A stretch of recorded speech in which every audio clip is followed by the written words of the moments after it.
Bonjour à tous. Daniel Lanois est le producteur de ça. Et puis mon nom, il est pas bon à venir anymore. Oh Louise, I'm losing my head, I'm losing my head. De ça.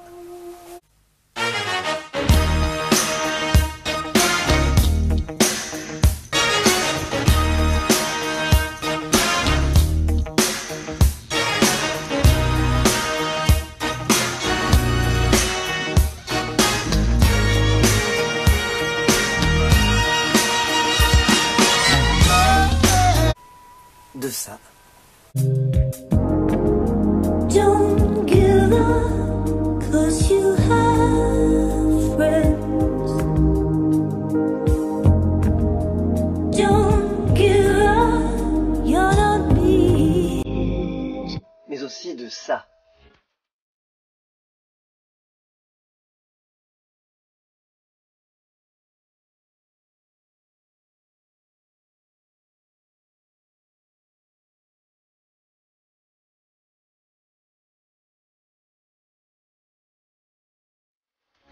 Et il a écrit La musique de l'âme, cet excellent ouvrage que j'ai lu pour vous et qui est introuvable en France et dont je vais vous parler à présent. Daniel Lanois est un auteur-compositeur-interprète, musicien, ingénieur du son et producteur québécois né à Hull, aujourd'hui nommé Gatineau en 1951. Il apparaît chez nous en 1989 avec le titre Joey Louise et Marc Toesca le présente alors au top 50 comme le producteur génial de U2. Il crée son premier studio d'enregistrement en 1981, travaillant avec des groupes locaux. En 1983, Brian Eno du groupe Roxy Music l'invite sur 3 de ses albums, puis à coproduire en 1984 The Unforgettable Fire de U2. L'année suivante, il produit la BO du film Birdie d'Alan Parker, dont la musique est confiée à Peter Gabriel, qui l'engagera l'année d'après pour le mythique album So. Il continue à produire U2 et en 1989, Bono le recommande à son ami Bob Dylan. Mêlant les nombreuses cordes de son arc, pédales, styles et machines électroniques, il crée une palette sonore unique. Parallèlement à cela, il enregistre 10 albums solo et 3 BO de films, collabore à une multitude de projets et produit entre autres Willie Nelson, Robbie Robertson de The Band, les Neville Brothers, Emmylou Harris, Marianne Faithfull et Neil Young. Les jeunes le connaissent sans le connaître puisqu'il a signé en 2019 la musique du jeu Red Dead Redemption 2. Alors la question se pose, pourquoi écrire la musique dans des carnets? Pourquoi prendre des notes de musique? Page 18, mes cahiers débordent de ce genre de diagrammes. J'en dessine tellement parfois que ça me rend fou. Mais je n'ai jamais pu m'en passer. Garder sur papier la trace des arrangements et des idées a toujours fait partie de mon processus de travail. Ce souvenir est simplement synonyme de choisir.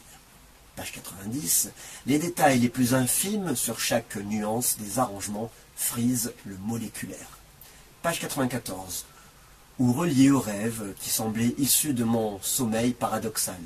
La discipline est une alliée du travail. Et un cahier en ordre permet de travailler de manière ordonnée. Esprit analytique chez les Lanois. Mon frère Bob et moi avons un esprit semblable. Nous démontions le moteur de la voiture familiale, puis le réassembliant, avant que ma mère rentre à la maison. L'esprit qui observe un transformateur électrique du haut d'un poteau et comprend la réduction du courant à haute tension à 220, puis à 110 volts. Le genre d'esprit qui mémorise l'itinéraire complexe de la livraison du journal et le nom de chacun des clients. Le genre d'esprit qui veut connaître ce qui se passe à l'intérieur des usines, cherche à connaître les coulisses de l'industrie d'acier à Hamilton et à comprendre comment on fabrique le fil enroulé sur d'énormes bobines industrielles enroulées dans la cour.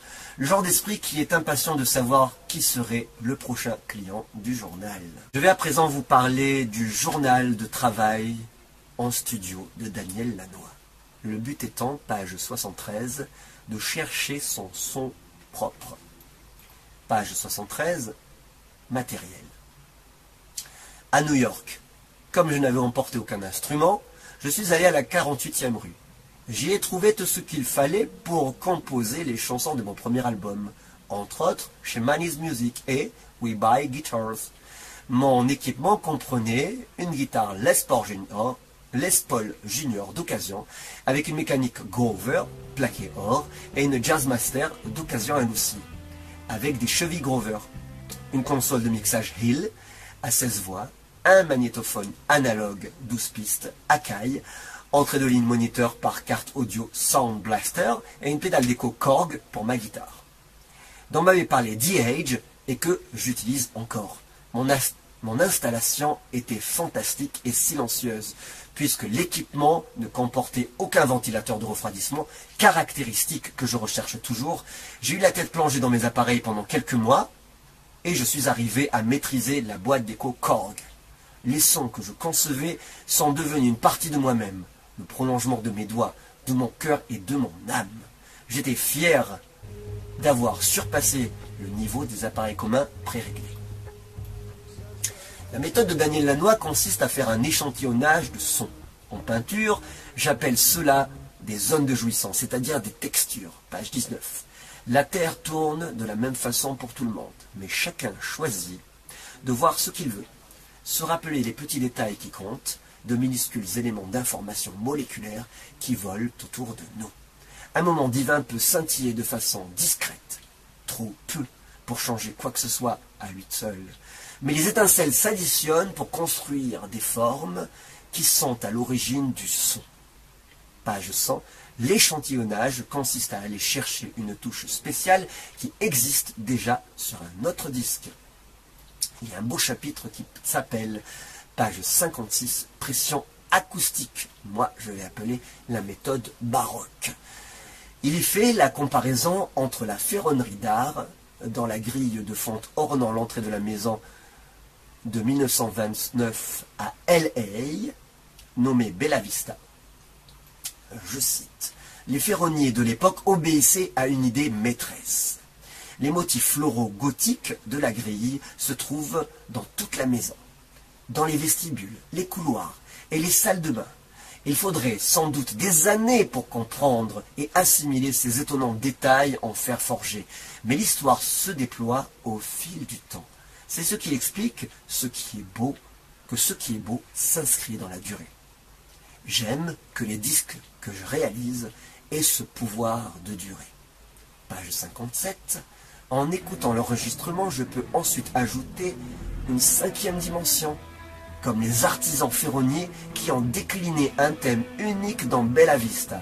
Au cours de cette phase de travail, je ne fais que répéter, accentuer ou magnifier un motif existant. J'utilise des échantillonneurs pour capter des fragments en vue de les réintroduire dans la chanson avec une nouvelle texture. Cette technique me permet de constituer un orchestre de sons liés, reliés à la chanson parce qu'ils en proviennent. On peut comparer le processus à une greffe de peau, à une division cellulaire en laboratoire ou à l'agrandissement du motif d'un vêtement. The devil is in the detail. Le diable dans les détails. Exemple de l'album So de Peter Gabriel, page 88. J'étais là, malade, empêtré dans des segments de bandes magnétiques jusqu'à la taille, à essayer durant toute une nuit de démêler tous ces rubans portant des instructions d'assemblage sous la forme de flèches et de symboles. Je me sentais comme un chirurgien qui déroule des intestins cancéreux, ampute des sections atteintes et recoue le tout pour redonner vie à son patient. Il est temps de parler de l'expérimentation. Page 198. C'est sans doute ici que je dois expliquer combien j'aime l'expérimentation. Le travail cache souvent cela, cette tendance continue à tout remettre en question et à imaginer d'innombrables améliorations et comme un trait héréditaire dont j'ignore la provenance. Le début de l'aventure musicale, collaboration avec Eno et U2. Ça faisait depuis quelques années que Brian Eno peaufinait sa théorie de la musique ambiante. Depuis qu'il avait été frappé par un taxi à Londres quelques années auparavant.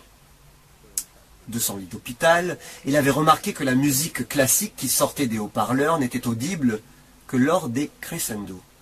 Les passages les plus doux semblaient silencieux, mais quand l'orchestre rassemblait son énergie, quelque chose se passait. Il aimait le fait que la musique n'était pas constante, mais plutôt un vent léger qui souffle un doux parfum dans notre direction avant de disparaître et de réapparaître. Page 40. C'est pourtant très simple. Les fréquences basses voyagent loin, alors que les autres, non. C'est là qu'il parle de surimpression sonore. Page 59. Par contre, les sons rapprochés peuvent également produire un effet calmant et réconfortant, comme de petits riens murmurés à l'oreille. Eno est invité par U2. À Dublin, ils s'entassent sur la banquette arrière de la voiture et passent des cassettes avec Bono, qui improvise mélodie et harmonie vocale. L'enthousiasme de Bono était contagieux. Et même si nous n'avions pas entendu la version finale des chansons, il nous a persuadés de participer au projet. Daniel Lanois aime les endroits inattendus pour enregistrer des prises de son. Les corridors, les petites salles et les mezzanines me fascinaient. La suffocation que j'avais ressentie dans un studio mort et capitonné m'a dès lors quitté. Je suis devenu accro au fait de pouvoir disposer de toute une palette de possibilités. À la même époque, les membres de U2 souhaitaient eux aussi sortir des murs du traditionnel studio. Comparaison avec les Basement Tapes de Bob Dylan et The Band, enregistrés à Woodstock dans les caves de la maison Big Pink, ou Exile on Main Street des Rolling Stones, enregistrés dans la villa Nelcott à Villefranche-sur-Mer. Il loue ainsi le Teatro, qui deviendra le nom d'un album de Willie Nelson, un ancien cinéma mexicain sur la Pacific Coast Highway à Oxnard, Californie. Il y fera Time Out of Mind de Dylan et composera la bande sonore de Sling Blade de Billy Bob Thornton. Page 38, le Teatro était empreint d'un tel esprit que la musique suintait des murs. L'absence de lumière naturelle se révéla un avantage puisque nous étions toujours plongés dans la même atmosphère. Page 207, le multipiste ambulant. Attention au mal de studio. Le remède, chasser tout le monde et confier le travail à une seule personne en lui allouant un quart d'heure. J'ai adopté cette méthode il y a longtemps avec mon ami Eno. Je fais mon mixage et le transfert en stéréo, puis mon ami fait de même. Et il n'y a qu'une règle. Il faut absolument avoir réalisé un mixage au bout de 15 minutes. Tout est permis. On poursuit cette tâche en alternance durant 2 heures environ, après quoi on obtient 8 versions intéressantes et surprenantes qui possèdent chacune une caractéristique unique parce qu'elles ont été conçues avec fraîcheur et spontanéité. Cette méthode de studio est efficace parce que si on passe de longues heures en studio, on risque d'attraper le mal de studio, qui fait que le travail avance à pas de tortue.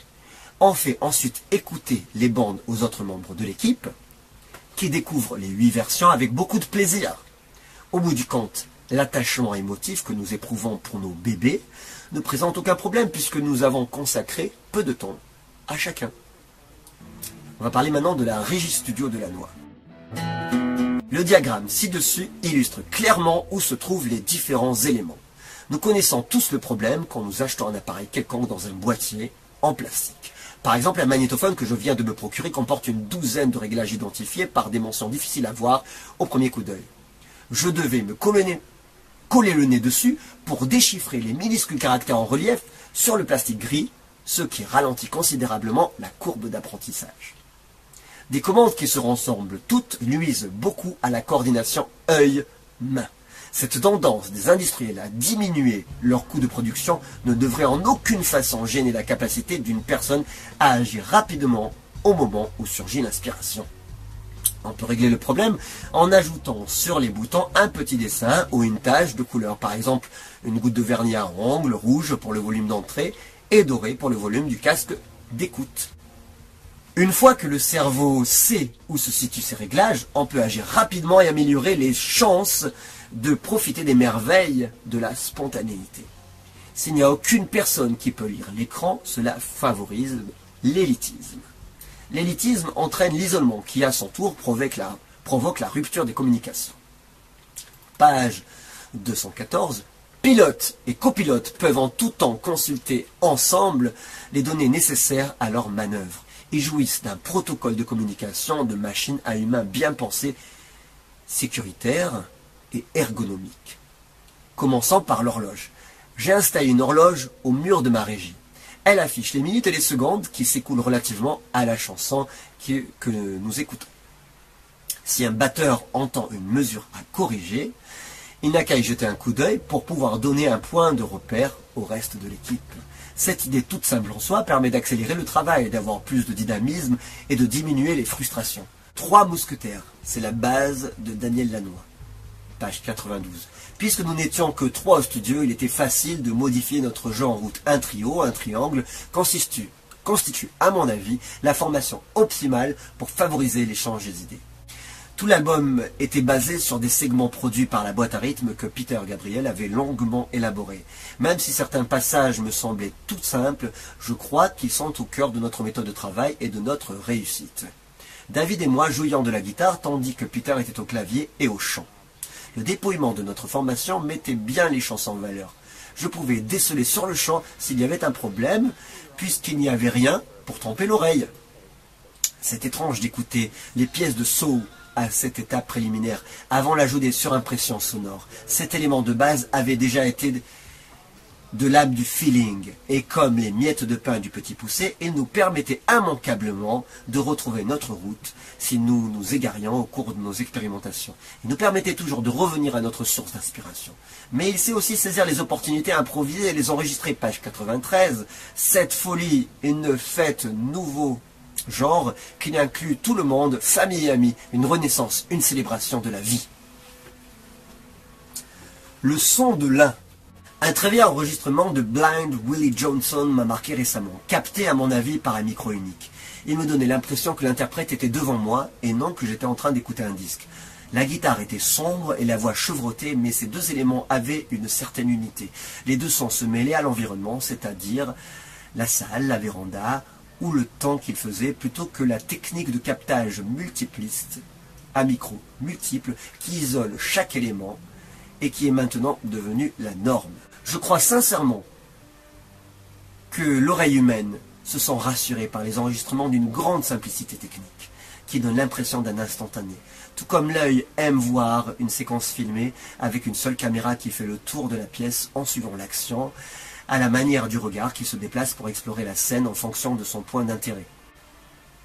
J'ai mis à l'essai, dernièrement, la technique du long plan pour la production de Here Is What Is, qui est née de l'assemblage de documents vidéo tournés au cours de mes différentes séances de travail tout au long d'une année. Il s'en dégage l'impression qu'on lit le journal intime de quelqu'un. Montage musical ou montage cinématographique. Pensez au confort que procure la radio de la cuisine. Une visite récente au restaurant d'un ami a conforté ma théorie sur la prise unique. Son manque de fond l'a peut-être amené à faire un coup de génie. Comme il ne pouvait s'offrir un système de sonorisation puissant, il se contentait d'une petite radiocassette posée sur le comptoir de sa cuisine ouverte. Le cuisinier s'est transformé en disc-jockey, puisqu'il est forcément au diapason de ce qui se passe dans la salle et il diffuse la musique qu'il veut au moment qui lui plaît. Son appareil tout simple a un seul haut-parleur, créer une atmosphère chaleureuse et intime dans le modeste établissement. La proximité avec un tel appareil pour procurer du réconfort, comme lorsque l'on s'assoit autour du feu. En jouant avec le bouton du volume, le cuisinier s'ajuste aux demandes des clients. White Mustang, une pièce instrumentale empreinte de solitude que j'ai développée, montée, amplifiée, Keno a enrichi d'un fond ambiante pour faire une sculpture sonore que j'ai baptisée White Mustang. On peut faire là une comparaison avec Phil Spector, qui a été élu le meilleur producteur de musique de tous les temps, et son Wall of Sound, consistant à faire jouer tout l'orchestre la même partition en même temps, et d'obtenir ainsi une structure cotonneuse, une texture avec un voile nuageux, une sorte de nappage. Acoustique néo-orléanaise. Le taux élevé d'humidité qui sévit à la Nouvelle-Orléans fait en sorte que chaque joint et chaque piston de l'instrument sont mieux scellés et sont ainsi à l'origine du son funk. Page 121. Dans mon studio de la rue Saint-Charles, j'avais créé une atmosphère que Bob Dylan avait captée à son arrivée. Le studio était aménagé pour pouvoir travailler vite. Rien de la musique qui y était jouée ne m'échappait. Mon équipe mangeait et respirait les Neville Brothers. Il n'y avait ni distraction ni téléphone au sujet d'autres engagements, aucun dérangement. La ville qui avait donné naissance au jazz m'accueillait moi, le Canadien errant. Bob Dylan a écouté quelques chansons de l'album des Neville Brothers, dont une version de la chanson With God interprétée par Aaron. J'ai pris la décision de bâtir l'album axé sur son identité émotionnelle parce que les albums sonnent vrais quand ils traduisent l'état émotionnel d'un artiste. Nous sommes entrés dans le jeu, Tony et moi. Nous avons fermé les yeux et nous nous sommes transportés en imagination au milieu de l'orchestre endiablé de Charlie Patton. Nous avons enregistré par-dessus plein de nouvelles pistes. Nous improvisions. Je plissais les paupières jusqu'à ce que le minuscule studio de Montgurion se confonde avec la cabane de Link Wray. Quelqu'un qui frappe sur les murs en criant « Fire and Brimstone », quelqu'un d'autre battait le rythme sur une valise. La complexité de l'interaction rythmique était stupéfiante. Link et ses comparses avaient fondu différentes sources musicales pour créer un nouveau paradigme. La cabane de Link, le delta du Mississippi, en miniature. Même si un batteur dans sa vie n'écoutait que Fire and Brimstone de Ray ou In Time de Sly and the Family Stone sur le disque Fresh, il saurait se tirer d'affaire. Link Wray était un métis. Elvis aussi. James Brown avait aussi un peu de cela en lui. Un peu de sang amérindien coulait également dans mes veines, juste assez pour me garder branché, même si ce n'était qu'à travers un lointain instinct génétique. J'aime ces vieux disques de Link Wray. Si on écoute Fire and Brimstone, on se rend compte que la complexité des couches inspire au moins sur le plan rythmique les disques que j'ai essayé de faire, ou du moins le disque que je souhaitais faire avec Bob. Tony et moi avons réécouté nos Jam Station. Là, on s'aperçoit que Danny Lanois est un brillant faussaire. Il fait des jams sur un disque existant et ensuite il le vire et il garde son travail à lui. Mais l'essence, ce qui sous-tend le disque, c'est quelque chose d'ancien. Et avons choisi les meilleures sections de 8 mesures environ. Nous avons ensuite effacé le vieux matériel pour ne garder que ce que nous avions joué par-dessus. Notre jeu vibrait. Même sans les sources, il vibrait. C'était bien. Tony et moi avons fait 2 ou 3 séances comme celle-là. Et j'ai quitté le studio de New York avec une quinzaine de grooves qui pouvaient convenir à Time Out of Mind. À cette époque, Bob venait régulièrement à mon studio à Oxnard, en Californie. L'ancien cinéma mexicain appelé le Teatro. Bob est un pianiste du tonnerre, qui a un très beau jeu de la main gauche. Il a transformé mon vieux Steinway en une boîte à rythme remplie d'oiseaux. Ce qu'il chantait assis au piano était riche, profond. J'étais tellement enthousiaste que je n'arrivais pas à fermer l'œil. Bob avait écrit une poésie puissante et je sentais que nous tenions quelque chose de grandiose. Nous avions trouvé une façon de capturer le son d'anciens enregistrements américains et mon esprit s'est mis à tourner à toute allure. Nous allons peut-être réaliser le plus grand album de tous les temps. Bob avait atteint un sommet lyrique. Moi, j'entrevoyais à l'horizon un nouveau monde de sonorités. L'idée de faire un disque sincère, senti, dangereux et monumental m'obsédait. L'atmosphère étrange du théâtre pénétrait notre travail. Derrière les portes closes, le temps n'existait plus. Nous aurions pu vivre à n'importe quelle époque. Nous avions inventé un permis de désobéir aux règles de la technologie contemporaine. Les bandes démos débordaient d'émotions, mais nous avions l'esprit clair. Mes sentiments à cette époque, tels qu'ils aient été, seraient inscrits dans l'album. Sur la scène, à la remise des Grammy en 1998, quand nous avons brandi notre trophée du meilleur album de l'année, Tony Garnier m'a soufflé à l'oreille qu'il ne se rappelait pas comment tout cela était arrivé. Voilà, il est temps de nous quitter. J'espère que cette vidéo vous aura plu et je vous dis à très bientôt pour de nouvelles aventures graphiques et chromatiques.